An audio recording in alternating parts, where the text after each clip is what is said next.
Yes la famille, que la paix soit sur vous. J'espère que vous allez bien. Moi ça va très bien. Surtout que là, je vous prépare une vidéo masterclass qui est l'histoire de la vieille ville de Tripoli. C'est littéralement mon endroit préféré de Tripoli. Moi, l'un de mes buts, comme vous le savez, c'est de vous faire connaître un peu mon pays d'origine où il y a très peu d'informations, surtout d'un contenu francophone. Voilà, moi je vais essayer de mettre ma petite patte, vous montrer les belles histoires et les magnifiques anecdotes que cache cet endroit-là. Et de temps en temps, en essayant de mettre ma petite touche de divertissement. Et puis voilà. Bon, normalement, vous avez déjà pu visualiser ma vidéo où j'ai passé une semaine à Tripoli. Là, vous savez déjà où je suis. Automatiquement, je suis justement à la place des Martyrs. Et à la place des Martyrs se trouve cet endroit-là dont je filme depuis tout à l'heure qui s'appelle As-Saraya Al-Hamra. C'est ce qu'on peut traduire par le Château Rouge. Je vous avais promis de vous raconter l'anecdote concernant cela et concernant cela. Mais avant tout ça, la famille, est-ce qu'on ne pourrait pas prendre ce petit moment, pour ceux qui ne sont toujours pas abonnés à la chaîne,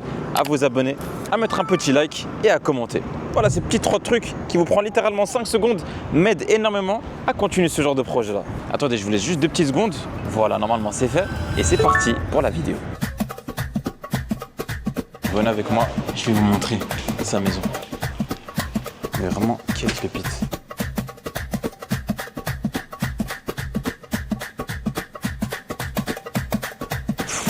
Regardez ça, s'il vous plaît. Alors, comment se fait-il que sur ce long poteau, il y a un bateau, un chevalier et que dans ce château, il y ait des canons? Il faut savoir que ce lieu qui est très historique cache des trésors. Qu'en 1801, la Libye et spécialement Tripoli étaient sous influence ottomane. Et pourquoi je vous cite cette date-là? Parce que en 1801, il y avait une bataille opposant les Ottomans qui habitaient en Tripoli et les Américains. C'est une bataille qui a duré environ 4 années, de 1801 jusqu'à 1805. C'est ce qu'on appelle une bataille barbaresque. Et s'il y a un nom à retenir durant cette vidéo, c'est bien Youssouf Karamanli, ou ce qu'on dit nous en libyen, Youssouf Karamanli. C'est une personne d'origine turque, mais qui est née à Tripoli et qui a servi toute sa vie la Libye, donc quelque part on le considère comme un Libyen, et c'est lui qui a mené la bataille face aux Américains. Juste devant moi se trouve la corniche, et qui dit corniche dit aussi bataille navale, une grosse bataille navale opposant les Américains aux Libyens. Voilà, je ne vais pas vous parler de l'entièreté de la guerre, mais je vais vous parler juste de la finalité.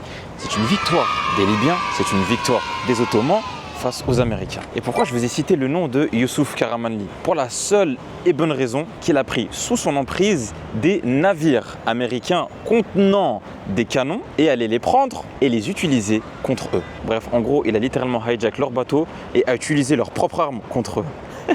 Quelle goutte! Et pour se souvenir de cette histoire-là, on a justement quelques vestiges qui sont encore présents, dont les canons que je vous ai montrés. Et vous savez quoi? Dans la suite de la vidéo, vous allez voir la propre maison qu'avait Youssouf Karamanli. Vous allez voir l'architecture, je pense que c'est quelque chose qui va vous plaire. Et regardez, vraiment, le château est immense. Malheureusement, on ne peut pas rentrer encore. Peut-être que ce sera visitable durant les prochains mois ou prochaines années à venir. Mais en tout cas, moi, ce qui m'intéresse le plus, c'est de vous montrer vraiment le cœur de cette vieille ville-là. On va découvrir ensemble, parce que moi, j'aime bien me perdre aussi.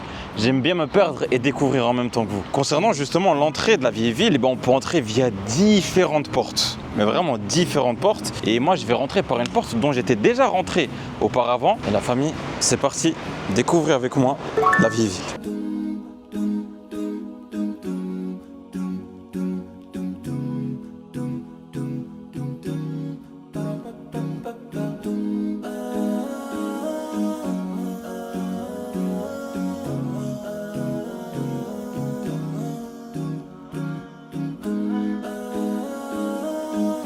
Vous voulez savoir pourquoi c'est mon coin favori? Parce que c'est l'endroit le plus beau de 1 et l'endroit le plus calme de Tripoli. C'est-à-dire que, oui, en Libye, il y a énormément de voitures, klaxons et tout, etc. Voilà, de se couper un peu de la ville et de rentrer dans la vieille ville, c'est ce qui est pour moi de préférable. Je prends un plaisir fou parce que là même, quand je regarde la POV de ce qui se passe derrière moi, c'est vraiment beau. Et autre raison pourquoi je surkiffe la vieille ville, c'est qu'il y a tellement de chats, il y a tellement de chats et puis moi je surkiffe les chats. Je voulais vous montrer quelque chose que je vous ai déjà montré auparavant, mais juste pour ceux qui ne l'ont toujours pas vu, parce que oui, en Libye, il n'y a pas que des mosquées, se trouve juste devant moi une église énorme. Regardez de vous-même. Elle est immense, elle est magnifique, elle est très belle. Et puis voilà, j'en ai déjà parlé, j'ai déjà fait l'anecdote durant l'ancien vlog. Je ne vais pas la refaire ici pour ceux à qui ça intéresse. Vous savez où trouver. Mais voilà, je voulais juste vous montrer, histoire de rappeler aux gens, dans la vieille ville libyenne se trouve aussi une magnifique église. Regardez les portes, regardez juste le mood qu'il y a. Je pense que vous avez directement compris. Moi, je sais pas vous, hein, mais moi, je surkiffe ce genre d'endroit-là. C'est tellement beau, c'est ancien, c'est authentique. Des fois, c'est renouvelé aussi. Sa beauté, franchement, c'est magnifique. Bref, c'est exceptionnel. Et là, je voulais vous présenter quelqu'un qui m'attend depuis tout à l'heure. Comment tu vas? Ça va ou quoi? Il y en a d'autres, hein, vous inquiétez pas. Vous me connaissez déjà, vous connaissez déjà la méta. On se perd et je vous montre en même temps les dingueries qui se trouvent devant mes yeux. Et là, je vais vous donner une petite anecdote concernant ces endroits-là. Vous savez que la vieille ville, hein, partout, genre ces endroits-là et tout, etc., c'est là où sont les vrais de vrais Tripolitains. Ils sont tous et toutes ici. Pour vous donner vraiment une idée de ces images rares que je vous montre à l'heure actuelle, c'est vraiment le genre d'endroit où il y avait et il y a encore au présent énormément de Tripolitains, des vrais de pure souche. Dans ces endroits, vous allez trouver aussi des couturiers, des anciens tissus, bref, ce que mettaient vraiment les gens à l'époque. Et d'ailleurs, dans les grandes occasions, ils sortent un peu ce genre de tenue-là pour les mettre encore d'actualité. Je pense que vous avez compris aussi, ceux qui habitent à l'heure actuelle ici sont ceux qui ont des revenus très modestes et qui vivent aussi quelque part dans ce qu'on appelle Al-Qana'a. Al-Qana'a, c'est quoi? C'est la suffisance. C'est de vivre tout simplement avec ce qu'ils ont. Et ils se contentent de cela. Ils n'ont pas besoin de plus, ni de moins. Et puis voilà, je suis rentré aussi dans un petit shop qu'ils ont ici. Et wow, il passe en scooter lui. Et puis voilà, c'est un peu des anciens trucs, des anciennes choses. Des anciens draps, des anciens coussins, des anciens tissus. Moi, je sais pas vous, mais je kiffe de fou ce qui est ancien. Genre, je trouve ça un charme, mais vraiment un charme incroyable. Il y a peut-être quelque chose que vous avez dû remarquer quand j'ai filmé justement les derniers plans. C'est que vous pensez que peut-être les Libyens, vu que vous connaissez potentiellement pas trop de Libyens, avaient un teint un peu basané comme le mien. Détrompez-vous que non. Vous allez trouver des blancs, vous allez trouver des basanés comme moi, et vous allez trouver aussi des Libyens qui sont noirs. Et on est clairement des semblables. Alors la vieille ville, c'est immense, hein, c'est vraiment immense. Là, c'est un peu la partie où les personnes ont le revenu les plus modestes. Je pense que vous l'avez remarqué, hein, je vous ai déjà dit auparavant. Et il y a aussi une autre partie où il y a tout un souk, un vrai souk pour le coup. Et ce souk-là, il a un nom, c'est ce qu'on appelle souk al-Mouchir. Et dans ces souks-là, j'avais présenté brièvement dans l'autre vlog. C'est là à peu près où vous allez trouver des djellabas, des petits shops de gauche à droite et tout, etc. De l'or aussi. Et puis voilà, vous vous perdez et vous tombez sur des pépites comme ce que je suis en train de découvrir. Bon, regardez-moi juste l'architecture. Et ça, dites-vous, il y en a facile une dizaine de choses comme ça. Chacun a sa couleur, chacun a son mood, chacun a sa décoration. Je viens de découvrir un magnifique endroit. Je vous laisse le voir et vous me direz ce que vous en pensez. C'est comme un petit parc vintage pour enfants. Regardez juste la déco. Je me dis pas que je max pour toi. Hein. Ce genre de déco, je kiffe tellement. Ah, ça c'est vraiment pour le coup très authentique et à l'ancienne. Voilà, vous allez voir vraiment la guitare, la darbouka libyenne, avec un peu des décorations par-ci par-là. Aussi trouver un petit jeu pour les enfants. J'ai oublié comment ça s'appelle ça d'ailleurs. Et puis la végétation. Là sur le mur, vous avez aussi 3 petites sourates protectrices. Vous avez aussi un passage de la sourate Yassine. Et puis voilà. J'ai l'impression qu'on dirait la carapace d'une tortue. C'est ça ou... Bref, vous comprenez pourquoi c'est mon endroit favori. C'est là, je suis arrivé ce matin et je fais que de tourner. Je me perds. Je découvre en même temps que vous et puis je vous fais régaler en même temps que moi. J'espère que vous aimez vraiment ce genre de contenu. J'essaie un peu de me démarquer, de montrer ma petite patte. En tout cas, si ça vous plaît, vraiment faites-le moi savoir. Après, si ça vous plaît pas, ça peut pas plaire à tout le monde. Hein. Mais moi, en tout cas, ça me plaît. Et je viens même de vous dégoter un petit hôtel au cas où ça vous intéresse de faire le tour de la vieille ville en Tripoli. Il est exceptionnel. Il est vraiment beau. Hein. Et juste l'entrée, ça en dit long. Rappelez-vous du nom du combattant que je vous ai sorti en tout début de vidéo, Youssouf Karamanli. Je vous avais promis quoi? De vous montrer sa maison. Et la voici. Venez avec moi, je vais vous montrer sa maison. Alors déjà, on est sur une entrée grotesque. Et je kiffe tellement. Je suis choqué. Ce genre de mood là, je kiffe tellement. Je suis là, je suis posé sur mon banc. Et j'ai juste à apprécier l'architecture.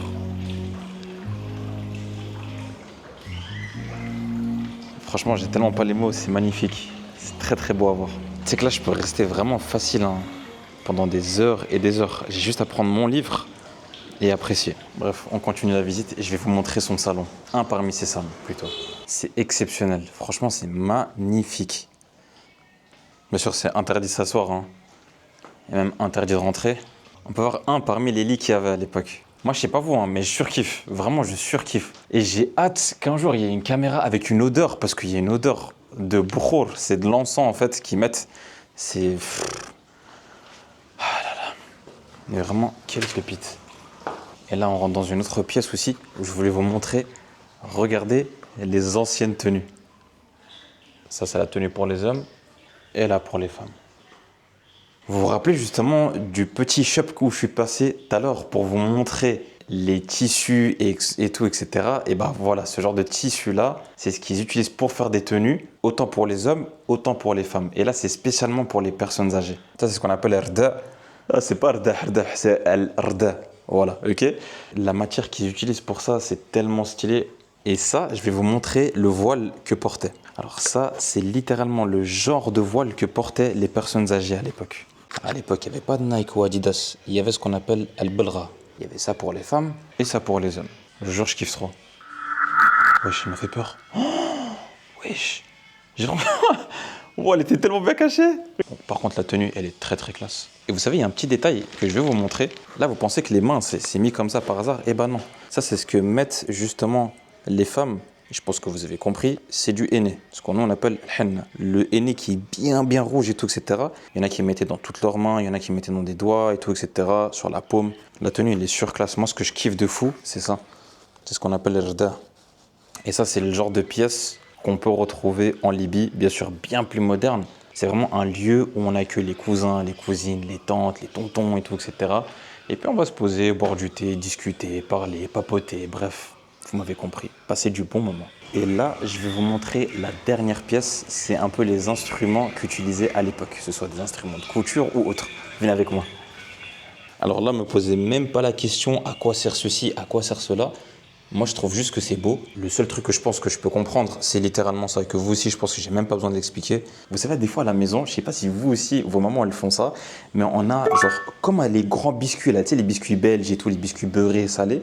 Et nous, souvent, on pensait que c'était des biscuits. Et ben non, c'était que des trucs de couture.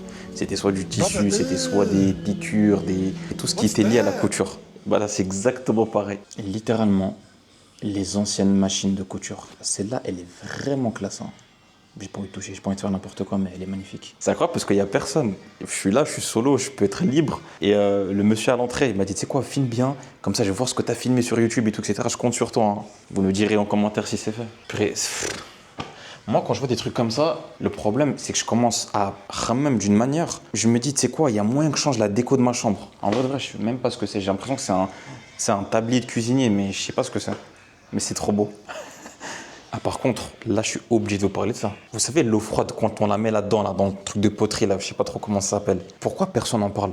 Le goût est exceptionnel. En plus, l'eau, elle est tellement froide. Pourquoi personne ne parle de ça, s'il vous plaît? Ne me parlez pas de carafe d'eau et tout, etc., en aluminium. Ça, c'est le meilleur truc pour boire de l'eau. Je suis pas ouvert au débat. Mais je pense que vous êtes d'accord avec moi, en vrai de vrai. Ceux qui... Et je vais pas faire les anciens et tout, mais on a tous un petit truc comme ça à la maison, un petit truc de poterie. Quand tu bois de l'eau fraîche...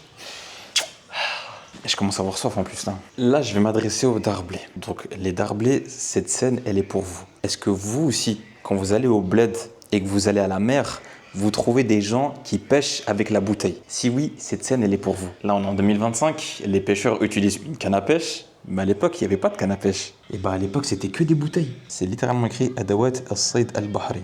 Traduction, sens du mot, accessoire pour la pêche. On est sur des bouteilles en verre. Je suis désolé, je vais faire un peu d'ASMR, mais je dois vous montrer ce qu'il y a à l'intérieur. Je dois pas faire de bruit. Regardez. Abonnez-vous. C'est pas compliqué. Je suis désolé, j'étais obligé de faire cette blague-là. Mais réel, abonnez-vous la famille. Et puis voilà, concernant cette maison, hein, elle est exceptionnelle. On va pas se mentir. On a découvert des choses magnifiques. Moi, tout ça, là, j'étais pas au courant. Hein. Je l'ai découvert en même temps que vous. Qu'on soit bien d'accord. Et là, comme petit dernier truc que j'ai à vous montrer, soyez bien prêts parce que ce que j'ai à vous montrer date du 2e siècle. Un très beau détail aussi, les mosquées en Viville. Elles sont magnifiques, mais vraiment exceptionnelles. Et d'ailleurs, toujours dans le fil rouge, je voulais finir cette visite par quelque chose qui a plus de 1800 années. Cette chose-là se trouve juste devant mes yeux, mesdames et messieurs. Voici l'arc de Marc Aurèle et de Lucius Verus. C'est l'un des rares monuments romains encore debout à Tripoli. Plus de 1800 années. Quand je vous dis Lucius, Verus, etc., c'est que ce sont des noms romains. Oui, à l'époque, cet endroit-là appartenait aux Romains.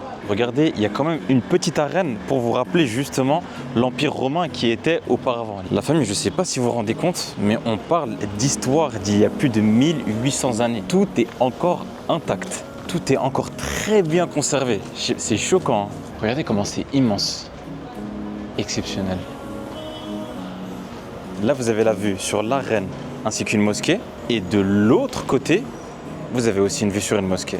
La famille, 1800 années. C'est une histoire de fou. C'est littéralement un musée. Dites-vous que cet arc a survécu face aux Ottomans, face aux Romains et face aux Espagnols. Je ne sais pas si vous vous rendez compte de la dinguerie. Cet arc, c'est un survivant de plus de 18 siècles d'histoire. Quand on passe dessous, quand on marche dessous, on marche littéralement dans les pas des Romains. Regardez la matière comme elle est exceptionnelle. Ah oui, ça a tenu pendant tout ce temps-là. Dites-vous que c'est du marbre importé d'Italie et du marbre importé de Grèce. Voilà l'équipe, on touche à la fin de cette vidéo courte, informative et j'espère qualitative. Si elle est qualitative et que vous avez bien aimé passer ce moment-là que j'ai partagé avec vous, n'hésitez pas à vous abonner si ce n'est pas déjà fait, à liker et à commenter. Faites-le moi savoir dans les commentaires. Et sous ces belles arcs, je vous laisse ici, mais ne vous inquiétez pas, le contenu n'est toujours pas terminé.